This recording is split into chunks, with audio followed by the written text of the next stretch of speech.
Bismillahirrahmanirrahim. Assalamualaikum warahmatullahi wabarakatuh. Salam sejahtera bagi kita semua. Oke, pagi ini kita ketemu lagi belajar biokimia. Di pertemuan kita yang kelima, kita akan belajar tentang enzim. Nah, apa itu enzim? Bagaimana cara kerja enzim? Enzim ada di mana saja? Akan kita pelajari lebih lanjut. Sudah siap ya semuanya ya? Sehat-sehat ya? Oke, kita langsung. Apa sih itu enzim? Jadi, enzim itu adalah suatu biokatalisator. Oke, kita bahas dulu yuk apa sih biokatalisator itu. Jadi dari katalisnya dulu saja ya. Katalis itu adalah suatu zat yang dapat mempercepat laju reaksi gitu. Jadi kalau laju reaksi itu kan kecepatan reaksi. Jadi kalau misalnya ada suatu reaksi yang memakan waktu 40 menit. Nah, ketika ada katalis di sana, maka reaksi itu akan berlangsung lebih cepat. Misalnya semula 40 menit, setelah ada katalis kemudian berlangsung selama 20 menit saja. Jadi ada penyingkatan waktu. Nah, enzim sendiri disebut biokatalis. Kenapa? Ups, kok hilang?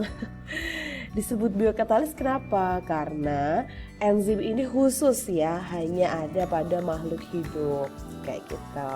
Nah, enzim adalah suatu bahan yang berfungsi mempercepat reaksi kimia dalam tubuh makhluk hidup. Tetapi zat ini sendiri tidak ikut bereaksi. Jadi dia itu mempercepat reaksi betul, tapi tidak terlibat atau tidak ikut dalam reaksinya. Sehingga nanti si enzim ini bisa didapatkan kembali di akhir reaksi dalam jumlah yang sama. Maksudnya gini, kalau kita punya reaktan atau reaktan itu zat preaksi atau zat mula-mula, kemudian mau menjadi produk atau zat akhir. Nah, si enzim itu nanti akan menempel pada zat preaksi atau zat mula-mulanya untuk nantinya membuat reaksi menjadi lebih cepat. Kemudian di akhir reaksi dia akan lepas gitu. Jadi ada produk dan ada enzim dalam jumlah yang sama enzimnya dari semula saat menempel di preaksi. Sehingga banyak anggapan enzim itu tidaklah ikut bereaksi gitu ya dengan si zat mula-mulanya untuk menjadi produk. Dia hanya menempel kemudian membuat reaksi menjadi lebih cepat. Nah, enzim ini sendiri bersifat khas atau spesifik kerjanya. Aktivitasnya juga dapat diatur. Artinya kalau ada enzim A untuk reaksi A, maka enzim A ini ya hanya bisa bekerja untuk reaksi A saja. Kalau ada reaksi B di dekatnya, dia tidak dapat bekerja. Jadi dia itu spesifik atau khusus kita. Nah, kita lihat yuk.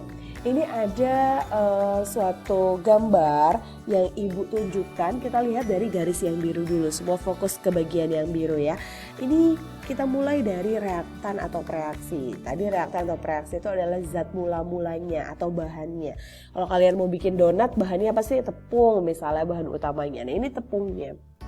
Terus tepungnya ini mau kita olah supaya nanti bisa jadi donat. Nah, di sini ada gambar. Ternyata proses agar tepung bisa jadi donat itu ada gambarnya, harus naik dulu ya, gambar yang biru ini perhatikan. Kemudian barulah dia perlahan-lahan bisa menjadi si produk atau akhir reaksi. Nah, jadi si reaktan ini harus mengumpulkan energi. Energinya dikumpulkan melalui energi kinetik. Jadi partikel-partikel reaktan atau preaksi ini sebenarnya selalu bergerak ya.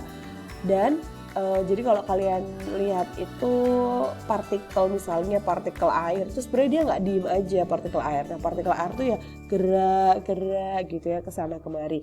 Nah, gerakan-gerakan reaktan atau preaksi ini nanti akan menimbulkan tumbukan. Apa sih tumbukan? Bahasa gampangnya tabrakan gitu ya.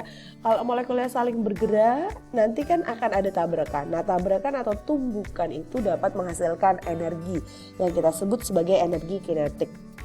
Nah, energi kinetik yang dikumpulkan oleh reaktan ini haruslah nih sisi X-nya kan energi ya, haruslah cukup gitu ya. Jadi misalnya di titik puncak biru ini energinya 1000 misalnya. Jadi si reaktan ini harus tumbukan, harus tabrakan sampai energinya 1000. Jadi misalnya dari 0 ya, 0 tumbukan jadi 100, tumbukan terus 200, 400, 500, 600, 700, 800, 900, 1000. Nah, kalau sudah sampai 1000, maka langsunglah dia meluncur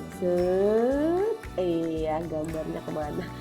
Meluncur untuk menjadi produk.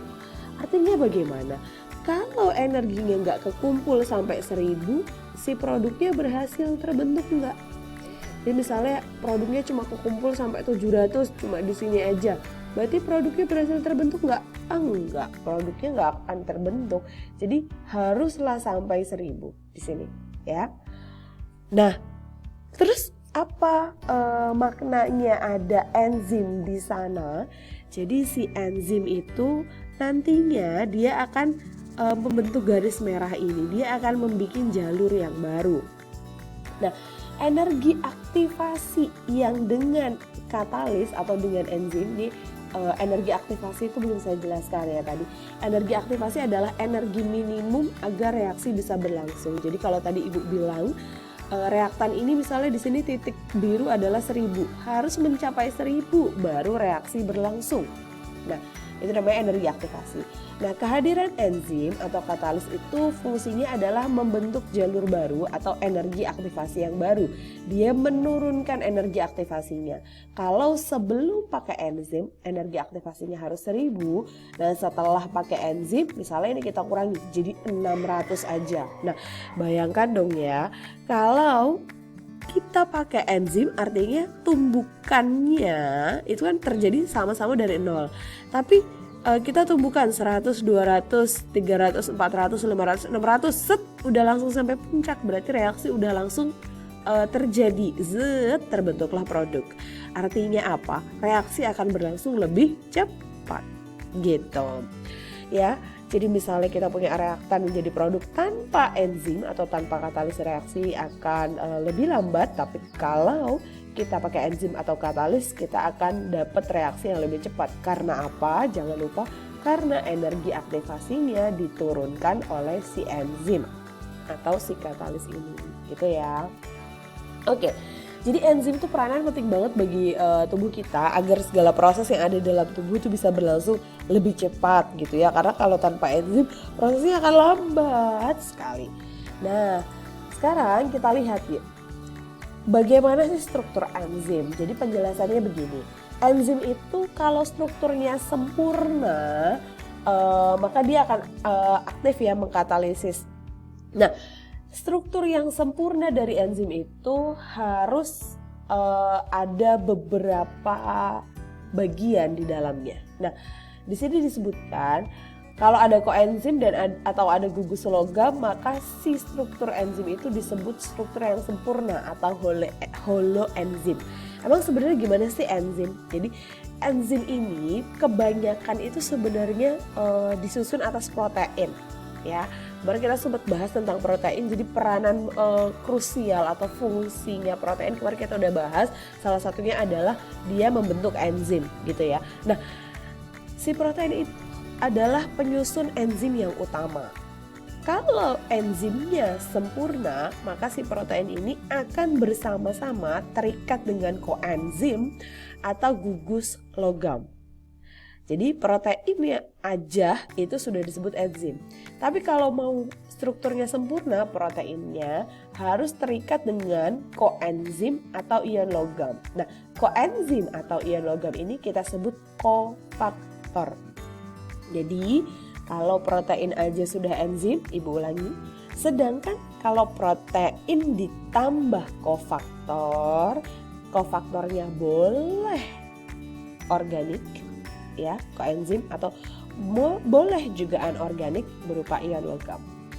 Itu akan membentuk struktur yang sempurna, gitu ya. Nah, kita lihat lagi.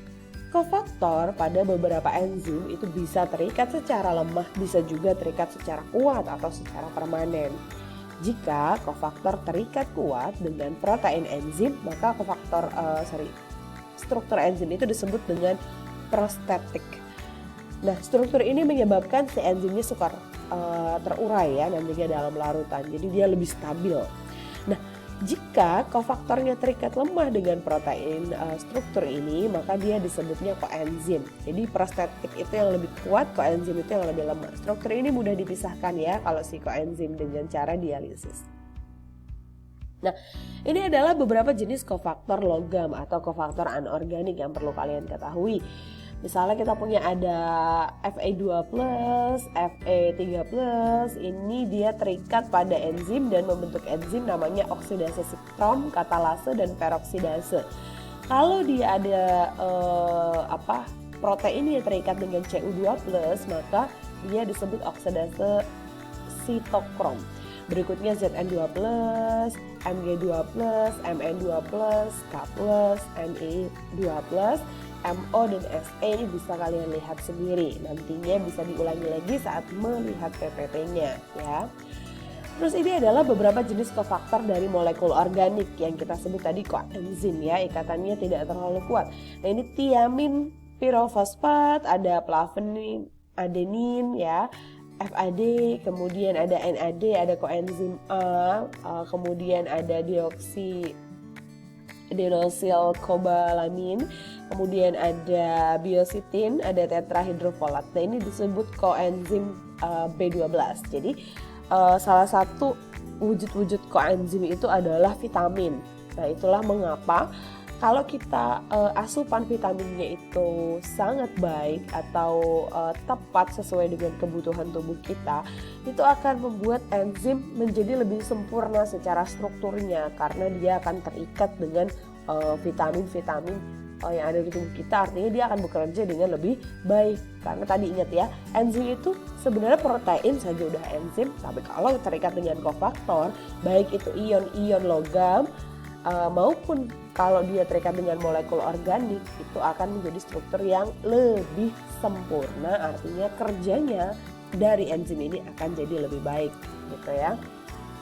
Nah, kalau yang tadi ion-ion anorganik dapatnya dari mana, Bu? Ya dari makanan, semuanya sama. Terus Fe2+ dapat dari mana, Bu? Makan besi. Oh, bukan makan besi ya, itu zat besi. Nah, dapatnya dari mana? Zat besi itu kita bisa dapatkan dari susu, dari daging gitu ya. Sebenarnya juga dari sayur-sayuran juga ada. Yang tinggi zat besi itu adalah kangkung misalnya ya. Oke, nanti boleh kita bahas lagi saat diskusi. Silahkan saja nanti kalau kurang jelas tentang bagaimana dapatnya si ion logam ini maupun si koenzim, si vitamin-vitamin ini dari mana. Oke, nah kita akan bahas sekarang tentang sisi aktif enzim. Jadi tadi semula Ibu udah pembukanya kalau si enzim itu ternyata bekerjanya secara khusus gitu ya. Maksudnya khusus di sini adalah kalau kita punya enzim A ya hanya untuk reaksi A.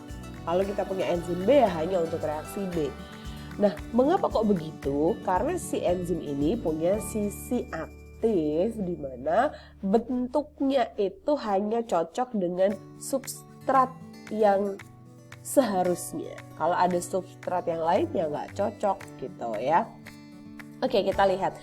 Ini gambaran yang di bawah ini yang warnanya agak-agak nude ya. Ini adalah enzim.